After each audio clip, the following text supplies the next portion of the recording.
Shalom. Salam. And it's a very exciting moment because it's my first time here in Jerusalem. So really I'm so excited also to be this particular university of which had an very important rector, Professor Jacob Katz, of whose work I work at the Pontifical Gregorian University many years ago, especially his work, Exclusiveness and Tolerance, and just Professor Milan remembered Martin Buber, and I just came to university, I remembered immediately Professor Jacob Katz. Thank you very much for your contributions. I find it very actually interesting, all these experiences, because first of all, I see an interesting, I would say, synthesis between the theoretical part and the how to put in practice, but it does not actually prevent you to reproduce the theory even in your practical activities. That I find interesting, because especially in the example of Professor Milan and the Dr. Nicola Andrea, and also offering a doctoral program and just creating this interactive model between theory and practice.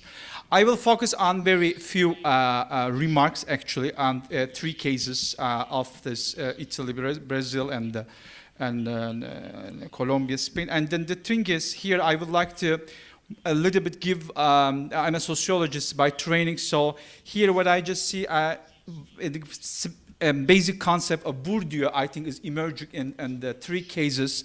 But I would say it's not just remaining just how the habitus is transformed into this three cases, but I will see as an intercultural habitus actually is emerging through these interactions. Not only that we observe that particular cases that we are looking at, but how does the social capital of these different groups through the interaction with other, in some other cases, in minority cases, interacting with the majority culture, or the majority culture helping out the minority culture for personal, social, and community development. Another, I will say, just observation that I can just add here, in all three cases, there is a very clear observation about human interaction. And the human interaction, face-to-face interaction. Just remember Levinas's visage, and then just there is a constant, I will say, process of learning each other through working together and trying to discover the other, the different one, in the face of the encounter one. And this is actually an interesting example, especially in the minority cases of Colombia, the country I've been. And I remember in Cartagena, the Indias, in Bogota, there are several communities in which the marginalized people, especially poor children, etc.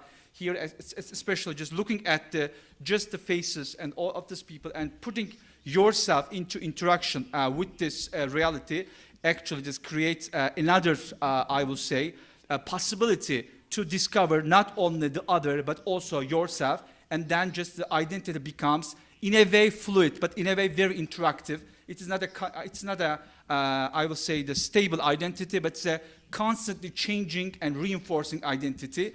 As we just heard this morning, this migrations, it's not only that we are mobilizing through the world, but also our ideas, our feelings, our emotions. That was the project of the Father Victor, how the emotions also interchanging through these experiences of intercultural dialogue.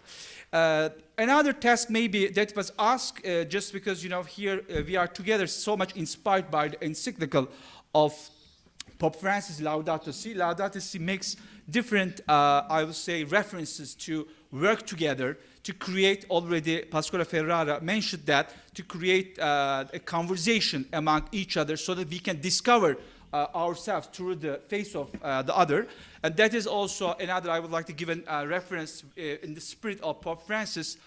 British Rabbi Jonathan Sachs actually also invites us to create an art of conversation, to learn from each other in order to create a culture of peace and dialogue. But not only this, I would say in Laudato Si, we have also a kind of a hidden method of dialogue.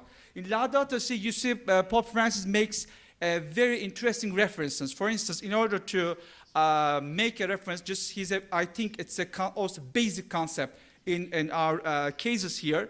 in order to make a reference to listening not only to the other, but listening to the nature, listening to the creation, he makes some very specific references. One reference is directly a Muslim mystic of 19th century, Al-Hawass. And here he makes this reference to this Muslim mystic, because this Muslim mystic invites us to listen to all this. I just quote directly from Al-Hawass, but just quoted by Pope Francis. And here the initiate will capture that is being said when the wind blows, the trees sway, water flows, flies buzz, doors creak, birds sing, or in the sound of string and flutes. I mean, just, all this quotation invites us to listen to the nature, to listen what we are already surrounded of. On the other hand, Pope Francis again makes a reference, quoting from the Bishop's Conference of Japan, here, to sense each creator singing the hymn of existence is to live joyfully in God's love and hope. Another quotation from, again, Laudato Si, with reference to John Paul II, and again, for the believer to complete creation is to hear a message, to listen to a paradoxical and silent voice. Since we are in Jerusalem, we have to, of course, to remember that this is a crucial theme to put together at least a three religious. That is, I'm not an expert of Judaism. That's why I all the time quote Rabbi Jonathan Sachs. This is Shema. Shema, and here, of course, to listen, to hear, to attend, to understand, to internalize, to respond in action, and thus to obey. To obey what? To obey, what nature actually proposes, what nature actually offering. Here, I would say this some fundamental also topic in the spirit of Laudato Si, just listening to, and what I just gave as an example, the method of Pope Francis, whenever it explains the spirit of listening, the spirit of, in the harmony of it, nature and the other, he gives references directly from the Japanese culture, from Islamic culture, from Jewish heritage, and so that actually Laudato Si, between the lines, teaches us actually how to create a culture of listening and intercultural. The last thing I would like to say here, again, with the idea of how to create this harmony with the nature and with the other human beings. Here, what I just, in the spirit of this project, what I can observe is a spirit of diaconia, and meaning that not to dominate, not to, I would say, just impose, but to serve. To serve in the sense that, just in encountering with the other, encountering with the marginalized one. And it's I think, very important to remember this project in Colombia, to include the inclusion project, because actually we are now in the land in which actually Jesus Christ was visiting the marginalized communities, and he was so close to the people who were totally excluded from society. And that's why I think it's also very meaningful that we had the opportunity to listen to this different project. But the last thing that I can say, I agree also with Professor Maya in the sense that the challenges are, of course, on the table, but I think the challenges are usually seen maybe some difficulties, but challenges actually, create lots of also opportunities, because, challenges makes us to reflect more on the question with a deep understanding, because sometimes when we don't have challenges or we neglect the existence of challenges, usually we stay at the very superficial level and we don't have actually the possibility to get into the very details of the question. Thank you very much for your attention.